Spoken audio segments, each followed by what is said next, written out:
yung lahat ng nasa labas, kayo na-release, umuwi na kayo dito because you are wanted. And upon your arrival, I will arrest you and place you back in prison. Okay? Dan ngayon, kung ayaw ninyong bumalik, you are fugitives, I will cancel your passports and will inform the international police for an international warrant. Ngayon, gusto ninyong mag-asylum sa Netherlands? O sige, dyan. Because you know, the most ignominious that can happen to a Filipino is to die in somebody else's country. You want that for yourself, I'll give it to you. Cannot come back dito.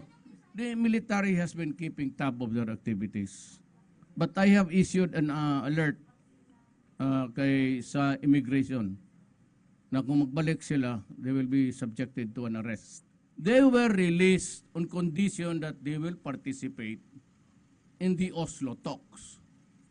The only way to do that was to give them the right to bail.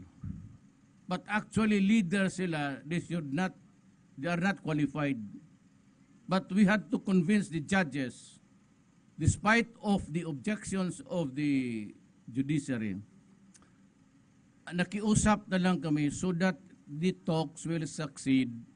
Because ako, personally, I'm desperately trying to find a way to end this 50 years old war. Alam namin kung sino yung mga leader, mga France, and I know, I do not want a bloody thing, but if they choose to do it, fine.